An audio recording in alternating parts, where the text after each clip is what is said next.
In this video, I'm going to have several comments about using Excel to do your data analysis. For your own data analysis, you need to obtain the frequency distribution, percentage distribution, and cumulative percentage distribution. I'm going to go through the Arby's example, specifically question number 1. And let's look at this spreadsheet where the left columns are the individual answers that each of the 20 respondents gave you to the survey questions. The right columns of the spreadsheet are going to be where the analysis results for question 1 go. Now, looking at the left part of the spreadsheet here, there's one column where you'll find all the answers that people gave for question number 1.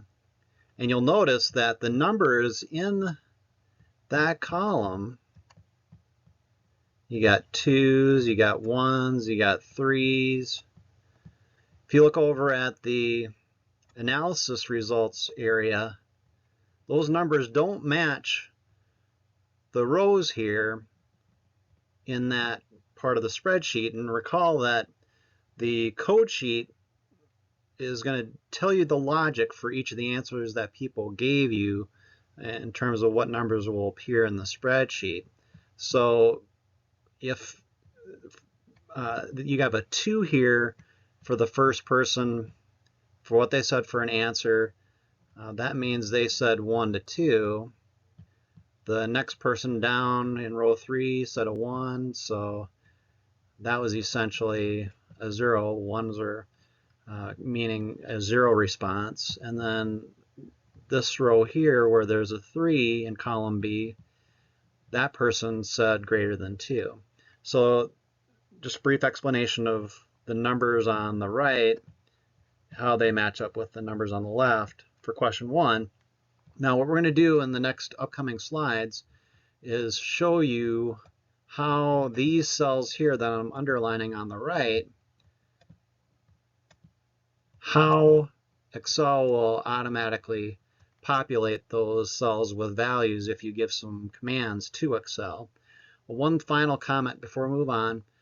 This shell, or what I'll call a shell here on the right, that's the type of logic you want to set up in Excel. So having the response be a category, the frequency distribution be a category, percentage distribution be a category, cumulative percentage distribution be another category, and then the rows be the possible answers that you received, and then there'll be a total of at least one variety, and I'll explain in upcoming slides.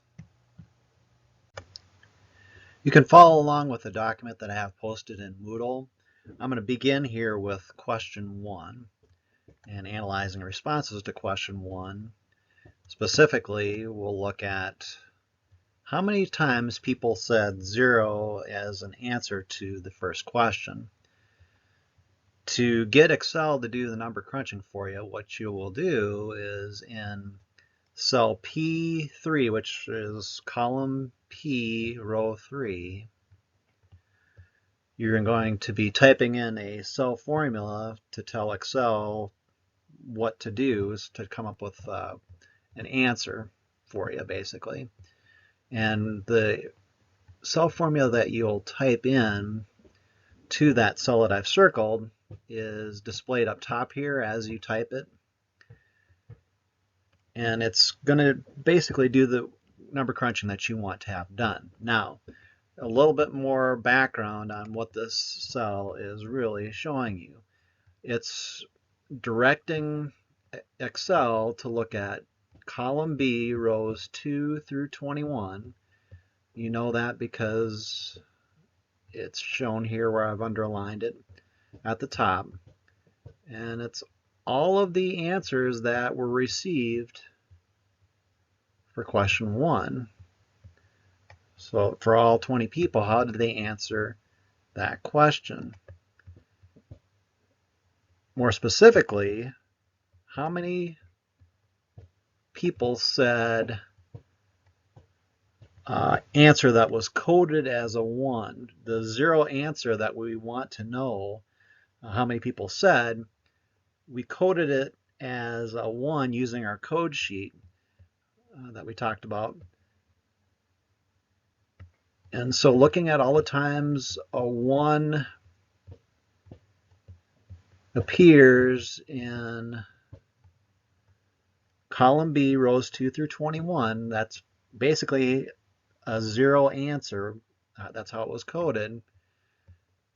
If you tell Excel, look at cells B2 through B21 and how many times a 1 appears, that's what you need.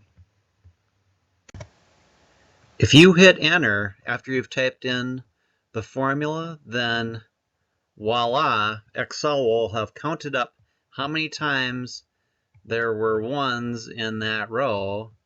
1, 2, 3, 4, 5, 6, 7, and it has crunched the numbers for you and it displays it right there. And the cell that it displays it in is in column P, row 3, or cell P3. To get the frequency count for the number of responses that were 1 to 2 in this cell here, what you're going to type in is a pretty similar command to what you typed in the cell above it. You'll notice everything is the same except for these two parts.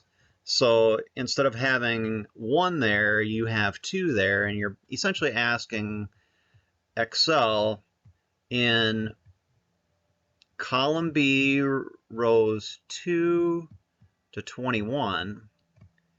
So again, looking at these cells here, that's what the $B, $2, colon, $B, $21 is telling Excel. Look at those cells. How many times are there 2s? So it would do a count of all of the 2s that are present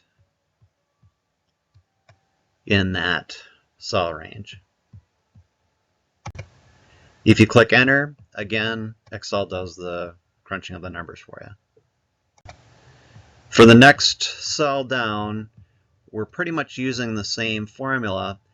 One nice thing, the formula, since it is so similar, what you can do from one of these cells down to the next and down to the next, since they are so similar, these formulas are so similar, you can copy and paste the formula from the first cell down to the second cell, and from the second cell down to the third cell, and just change the numbers here and here, because that's the only difference in the formula across these 3 cells, is which number in this cell range, which number are you having Excel count?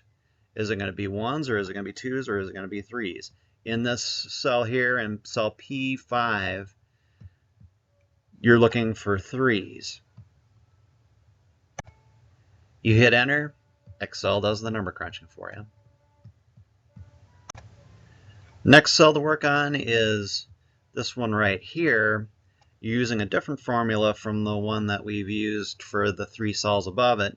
Here, we're just wanting to know how many people said each of the 3 answers above it.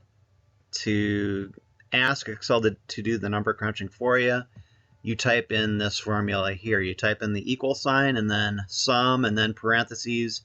You put in the cell range that you want to have summed. So in this case, we're summing P3, P4, and P5. So then in parentheses down here, you're putting P3 colon P5, and that tells Excel sum up the numbers from cell P3 through P5.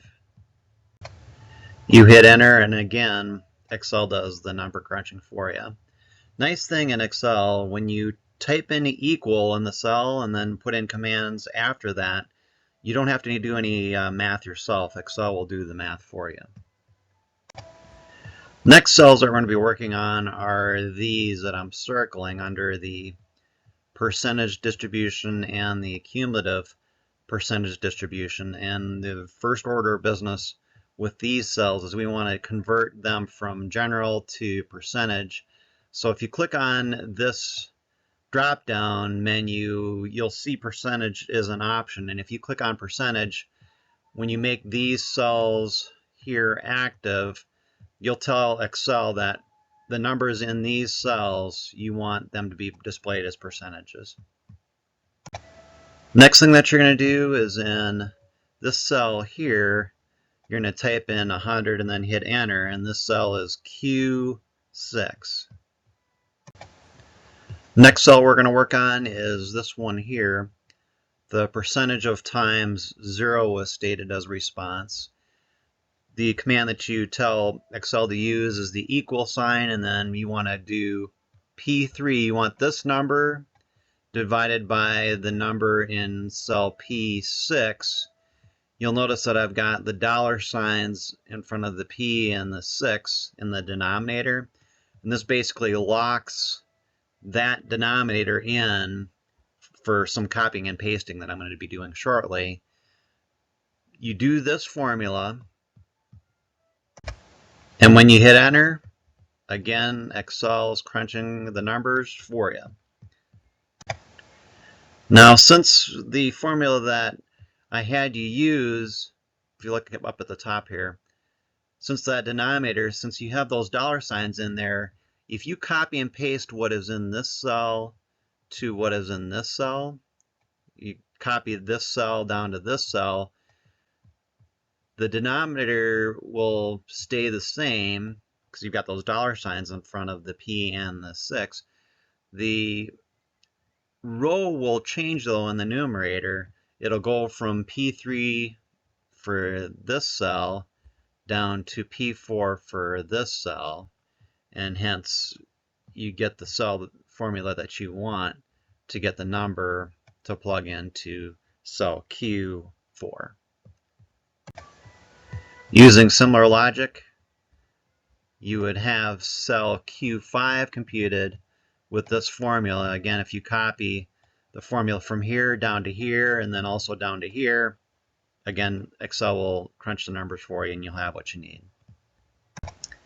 The last column that we're going to work on is for the cumulative percentage distribution, and the formula that you're going to use for the cell for the 0 response row in column R, row 3, we're just going to type in equals Q3 to tell Excel we want the percentage from this row and above it to be displayed here in cell R3, and since there is no other row above this that has any numbers, then we're just asking for this cell for that one row. Again, Excel has crunched the numbers for us. The next cell down, we're going to type in equal Q3 plus Q4, instructing Excel to add this percentage to this percentage. Essentially, this number here in R4 is going to be the percentage of times either 0 or 1 to 2 was stated. Excel has calculated this number for that cumulative percentage total. The last cell in our table here is set up to be equals Q3 plus Q4 plus Q5. So this percentage plus this percentage plus this percentage added together, that's telling you the percentage of times that 0 or 1 to 2 or greater than 2 were selected. And Excel has computed this total given that cell formula that we used, and now we've got everything that we need. This is the completed table showing you the frequency distribution, the percentage distribution, and the cumulative percentage distribution for question 1. Now, not all questions are going to have one table. For my question 2, you'll see here that I've got 2 separate tables for it. Now, more generally, in Moodle, I've posted 6 different Excel files that have different data analysis tables in them, and the idea is, with that variety, for you to be able to look and see across the files, depending on the questions that you've asked, the response options that you provided, if any, and how people answered the questions for all the questions that you asked. You can look and see which file seems to match best to the question that you're looking at. Another thing that you want to try to do with these files, if you open one of them up and you click on a cell, like in this particular case, I've made cell P3 the active cell, and you'll notice up here that the Excel formula for that cell to get the number in that cell will be displayed, and you can see that this is telling Excel, look at column C and column D, and more specifically looking at rows 2 through 21 of those 2 columns, and count up how many times the number 1 shows up, again, in the columns that I've circled. So with that formula, Excel will go through and count up all the ones. So you got 5 here, and matches what we've got over in column C and D. Now, there are other questions that you could potentially have. I think you probably are going to be covered with all of the files I've got up here, plus these videos that go through the explanations. But if you have any questions, make sure that you ask. And this concludes this video.